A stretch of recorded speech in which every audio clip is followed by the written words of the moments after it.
Así como ella es el centro de tu vida, Jesús es el centro de la narración bíblica.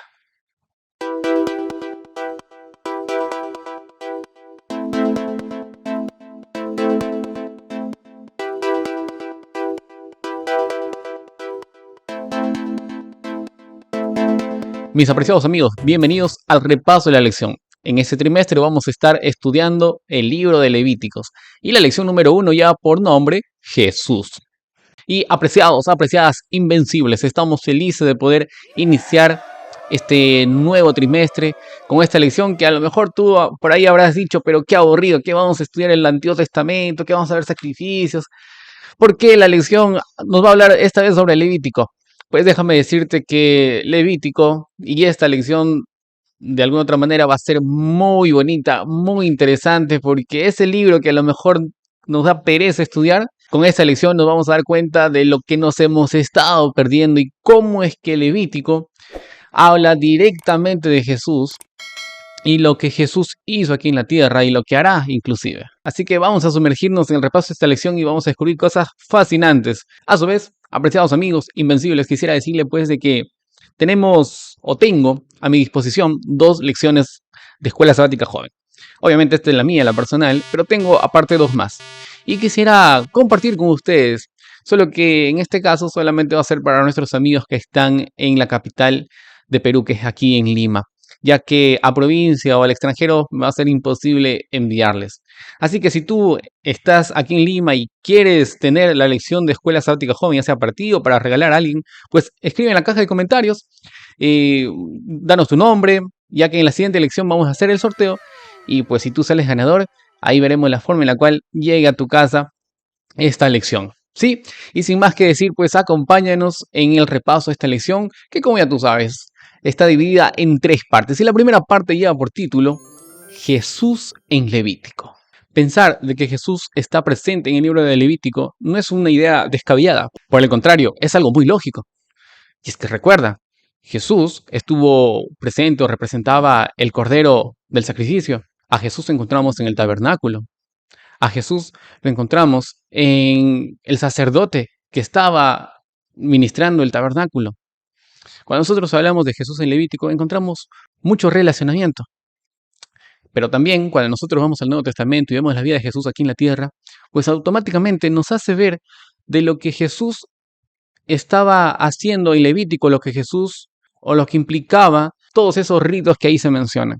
Por ejemplo, Jesús en Juan capítulo 6, versículo 51 dice lo siguiente: yo soy el pan vivo que ha bajado del cielo, el que come este pan vivirá para siempre. Y cuando Jesús dijo esto, no es que estaba diciendo, oigan, vengan, cómame, háganme un asado. No, no, no. Jesús no estaba diciendo que seamos caníbales. No, no. Jesús les estaba recordando a las personas de ese entonces de que Él era el pan que se ponía en el tabernáculo, que la ofrenda de cereal que se hacía de un pan sin levadura, según Levítico capítulo 2, versículo 4, esa ofrenda era ahora Jesús hecho carne. Y así como la gente en ese entonces comía porque era una ofrenda de paz, era una ofrenda dedicada al Señor, pues ahora la paz estaba con ellos, hecha persona. ¿Qué más? Cuando nosotros vamos a Juan capítulo 10, versículo 7, y atento a esto, Jesús dice que es la puerta. Y cuando nosotros vamos a Levítico, vemos el santuario en donde está dividido por el lugar santo y el lugar santísimo. Y en medio de esto hay una tela que cubre ese lugar santísimo. Mas cuando Jesús muere, se rompe esta tela. Y entonces Jesús nos da libre acceso a ese lugar santísimo, al lugar donde Dios moraba o estaba. ¿Sí? ¿Recuerdas ahí cuando Jesús venía al santuario y se posesionaba en el lugar santísimo y había nubes y la gente, si es que entraba o el sacerdote entraba, inclusive hasta podía morir? Pues ahora con Jesús ese velo era quitado. Él era la puerta de acceso para poder estar cara a cara con el Padre. Qué interesante. ¿Qué más? Vamos al punto número 3. En Juan capítulo 14, versículo 6, menciona y dice Jesús: solamente por mí pueden llegar al Padre. Y entonces cuidado en esto. Cuidado, ¿por qué? Porque, como te decía, el sacerdote entraba y era el único que podía ver al Padre.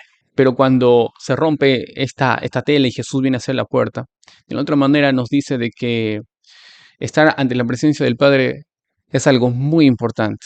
Y entonces nosotros tenemos que ser santos prácticamente. Ahora, podemos tener ese acceso, o tenemos ese acceso, es pues mediante la fe.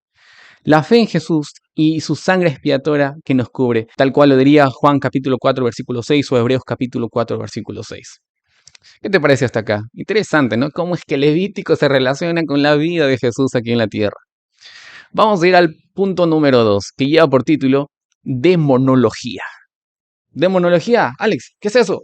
Bueno, la demonología, o es el estudio a Satanás.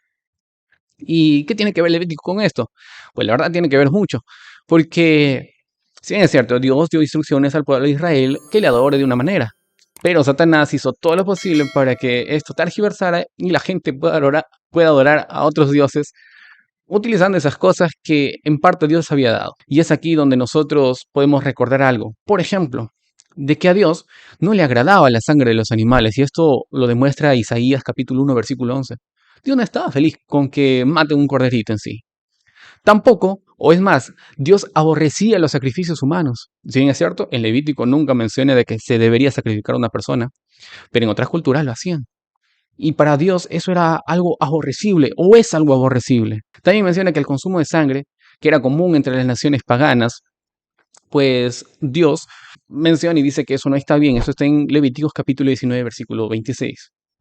¿Por qué? Recuerda, Dios es vida, mientras que Satanás es muerte. Y entonces, la pregunta es, ¿no? ¿Por qué Dios permitía que un corderito, por qué Dios permitía que animales sean sacrificados?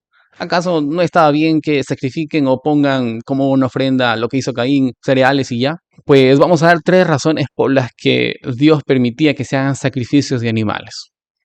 Una de ellas es la siguiente: para enseñar a la humanidad las consecuencias reales y horribles del pecado. A ver, ¿cuántos aquí han tenido una mascota? Levanten la mano. Muy bien, levantaste la mano. Y si no levantaste, qué feo tu corazón. Pero bueno, para todos aquellos que han tenido una mascota. Ahora, imagínate que tú tienes de mascota una ovejita. ¿Sí? Una ovejita o una vaquita. ¿Sí? Tú la crías, tú la ingríes, la engordas. Pero de repente, tú cometiste un pecado. Y entonces sabes que la única forma de que Dios te perdone ese pecado es llevar esa ovejita a un altar y tú mismo matarlo. Dime, ¿eso es algo fácil? ¿Eso es algo que harías como si nada? Pues los sacrificios, mis apreciados amigos, tenía esa connotación de hacernos ver las consecuencias del pecado, de nuestros pecados. Y claro, uno podría decir, pero ¿qué es un animalito comparado con Jesús? Pero si imagínate, por un animalito te dueles, hasta lloras, hasta harías un funeral. Ahora imagínate que Jesús muera por ti. Y claro, eso pasó. Ese es un punto. El segundo punto es el siguiente. El sistema de sacrificios debía mover el corazón al arrepentimiento, a lo que sería una mente transformada.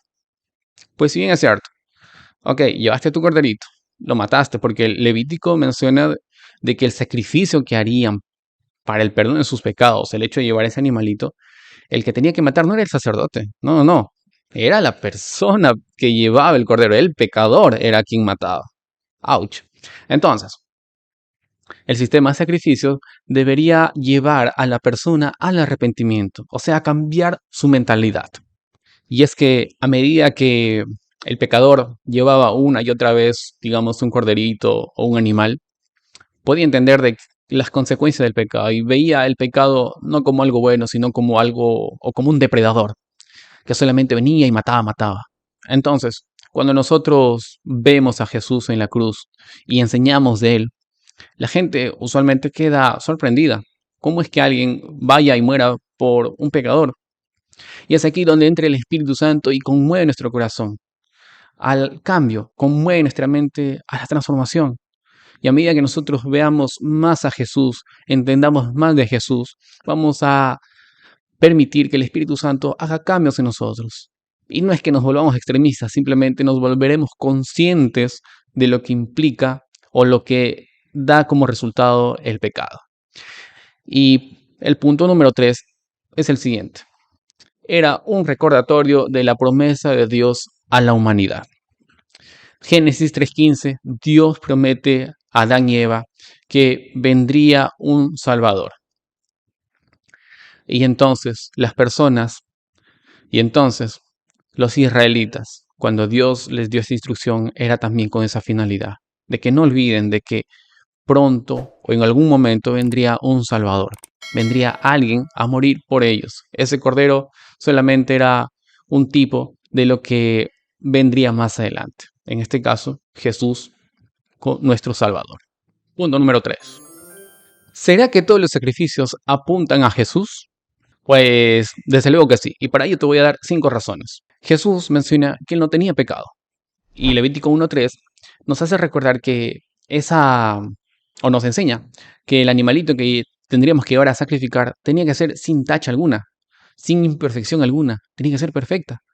Y entonces Jesús, al subir a la cruz, fue alguien perfecto, tanto físicamente como espiritualmente. Punto número 2. Él sería el sacrificio. En Levítico 4, versículos 29 al 27. Habla obviamente del sacrificio de un cordero. Y es que, así como un animal representaba a Jesús, pues cuando Jesús estuvo aquí en la tierra, Jesús debería hacer ese sacrificio. Solo que acá hay algo interesante. Al parecer, a los apóstoles y a la gente de ese entonces se habían olvidado de todos estos detalles y más estaban concentrados en sacrificar que en lo que representaba ese sacrificio, que cuando estuvo Jesús ni cuenta se dieron. Pensaban que ese libertador era un tipo, un Superman, un Iron Man, pensaban que era un superhéroe, que les liberaría de las guerras de Roma. Pero no, este era un libertador a un nivel más alto. Obviamente era un nivel Dios, que no solamente libertaría de las opresiones de este mundo, sino de las opresiones de una nación, sino de las opresiones de Satanás. El punto número 3 sería que es el portador del pecado. Total, Alex, aunque no tenía pecado, ¿por qué ahora dices que él sería el portador del pecado? Pues simple.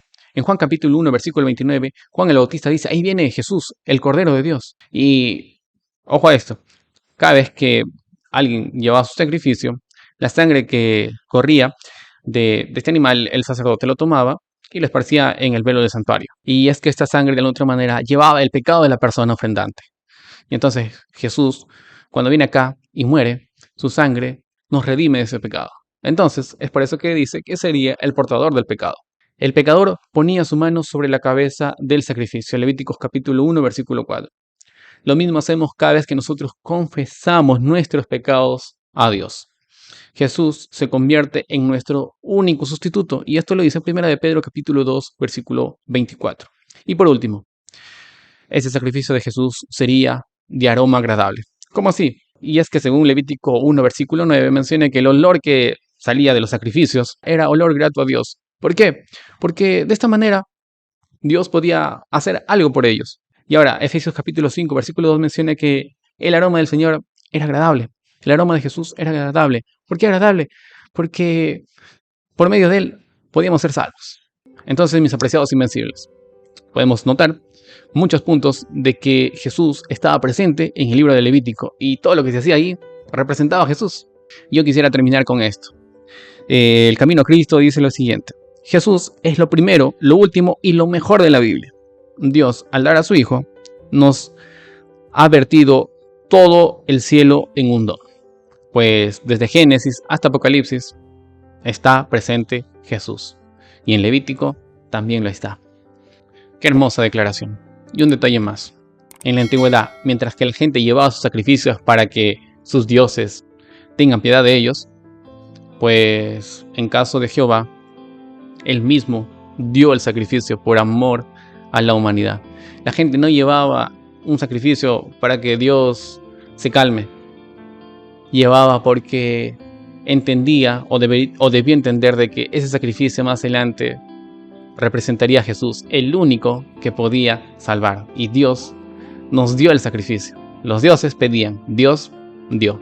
Y pues espero que te hayas dado cuenta que el Levítico este trimestre nos va a enseñar muchas cosas, así que no te pierdas semana a semana, lección tras lección, día a día. Estudia ahí donde estás. Te voy a compartir también el repaso de la lección en Telegram y en WhatsApp. Ahí tenemos 2 grupos, justo en la descripción estamos dejando los enlaces para que no te pierdas ningún detalle de esta nueva lección. Que tengas un bonito sábado y prepárate para las actividades que hay en la iglesia. Involucrémonos en todo lo que nos sea posible. Que tengas un bonito sábado una vez más y pues un fuerte y caluroso abrazo. Bendiciones.